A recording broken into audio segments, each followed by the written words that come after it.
I don't do a lot of NASCAR builds, but one day I was going through eBay looking at decals, and I saw a set I really liked, a Mickey Mouse Clubhouse Livery for a Chase Elliott Camaro ZL1, and I just had to get them. I checked through my box full of NASCAR cars. Oddly enough, I have a bunch of them.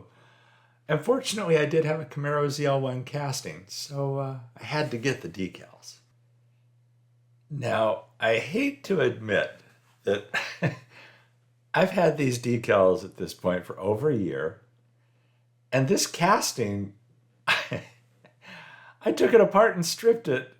This film that you're seeing here is a year old. It's truly, I looked at the date on this chunk of video, and sure enough, it's exactly a year old. I mean, almost to the day. So I've been dreading this for some reason, but I finally got around to doing it. I think part of it is when I took it apart here, it's a very detailed casting. As best as I can figure, it's an action racing collectibles casting. It has a real Racing Champions kind of feel to it, but there's no Racing Champions markings on it. And doing some research, it appears that it's an action racing collectibles casting. But you saw there were some hinged parts on the plastic. The part over the back axle, honestly, it confused me a little. I didn't realize it was hinged at first. But it's really well done. I mean, it's a beautiful little casting. As you can see, the glass was held in by two posts. I guess one wasn't enough. And so they have two holding it in place, of all things.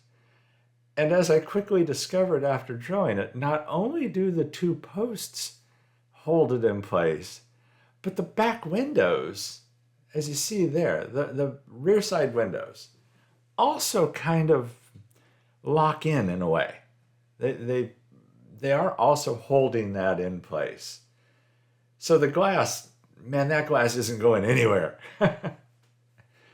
So got that out of there. There's a little tiny flaw on the rear window glass up near the top on the inside, but wasn't going to sweat that. And I basically took the casting, threw it in citrus strip, and there you see it after it's out of the citrus strip. And I have to say, it's a beautifully done casting. It has a lot of detail on it. And I didn't see any real casting lines or anything like that. You compare that to other castings you work with sometimes, and they're just, you just kind of wonder how their process seems to be so dramatically different than the process to create these. Maybe they're just creating a lot fewer of these. And when you're doing it on a much larger scale, maybe just the wear on the mold or something causes all of that additional problems with casting lines. I don't know. I have no idea. And I can try and think of excuses until the sun sets. But, all I know is this is a beautiful little casting. So got the paint stripped off of it. Did go over it with the Red Scotch-Brite buffing wheel very quickly and easily. Then I drop it here in the IPA to get any grease or anything off of it. Get it cleaned up for paint. Now for paint, I needed a blue color, so I went through my rattle cans, and of all things, I had that Krylon Gloss Bahamasy is the closest thing I had to what I needed. The clear gloss polyurethane, I've had success over the Color Max Krylon.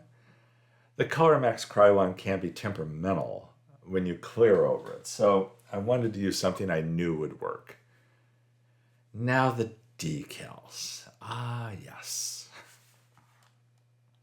The decal set doesn't seem to be exactly for an action racing casting, but the fit is close enough. I think it works out well. But the decals. When I do my decals, I laser print them. And by laser printing them, you don't have to put a gloss coat of paint, a gloss clear over them before you apply them. Unlike inkjet printed decals, those you have to put a clear coat over because you don't want the ink to run when you put them in water. That's one of the benefits of using the laser jet process. But The inkjet decals are beautiful, but this particular set seemed to have, all I can assume is that it's an extra heavy clear coat on it. They were difficult to install. They just felt really thick. Where the laser printed ones I do myself, I do them on Sunnyscope paper, which it's a real light decal paper. These, because of the thickness of the clear coat, gauzy. I thought I was going to miss that, huh? The thickness of the clear coat not only made them difficult to install because, you're trying to bend them around corners and stuff. And, for that, the micro saw comes in really handy. But even at that, it was difficult.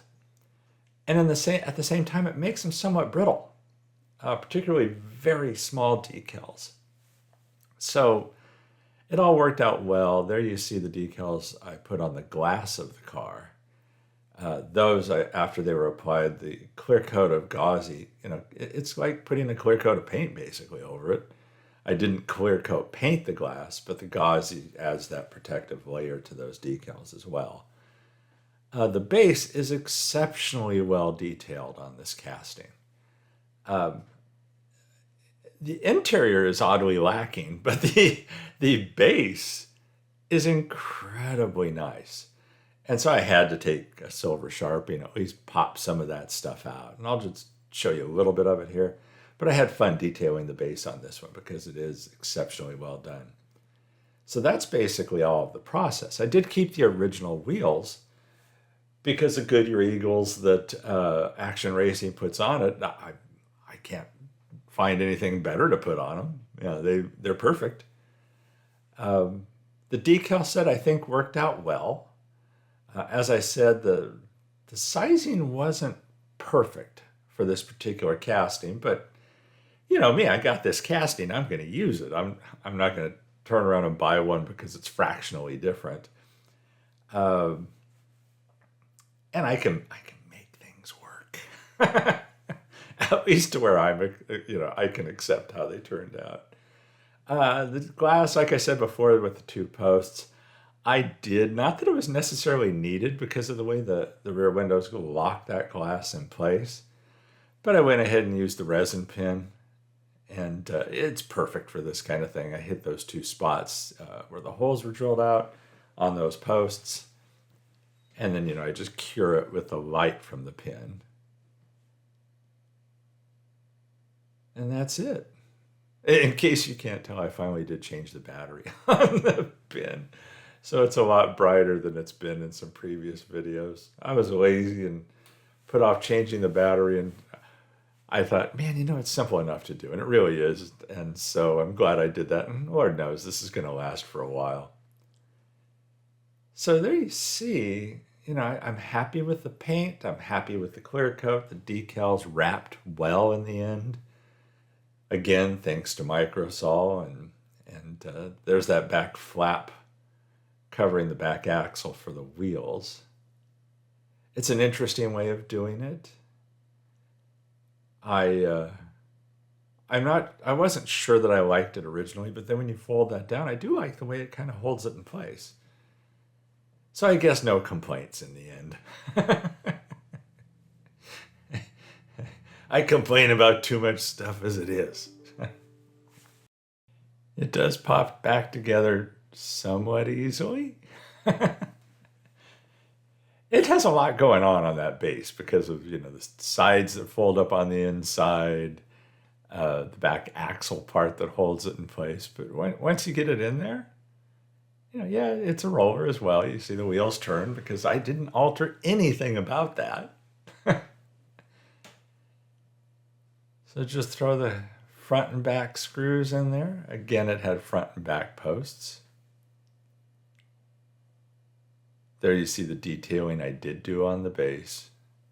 I didn't get carried away. I just tried to add some tasteful silver Sharpie to that, just to make some items pop. It's a really interesting livery, and I like it. And it's kind of goofy, Mickey Mouse Clubhouse. And I think that is what I like. And there you see that it rolls. So there's the casting as it started out. Some of you are probably going to say, why did you change it? And the answer to that question, it's easy. It's the answer to the question every time. Why did you do that? Because I wanted to. For me, I have to change these things because that's the fun. And I didn't want to buy another casting to throw this livery on. So this one it was. There you see the finished product. Oh, it's raring to go. Yeah, the decal on the front, that front grill area, that was difficult to get to suck down to that front end. Some of the other areas, like the hood itself, was a little difficult. Oddly enough, the back here wasn't difficult at all. It seems like it would be, but it wasn't. The fit on the sides is not perfect because the fenders seem a little bit different than what this might have been. The back end seems a little different than the casting it was designed for. But I'm happy with the results. I hope you're happy with the results too. I hope you like how this turned out. Here's some glamour shots. And yeah, it's just a cute livery. I thought it was fun. I hope you think so too. Thanks for watching this video. And stay safe and healthy out there. I'll catch you in the next one.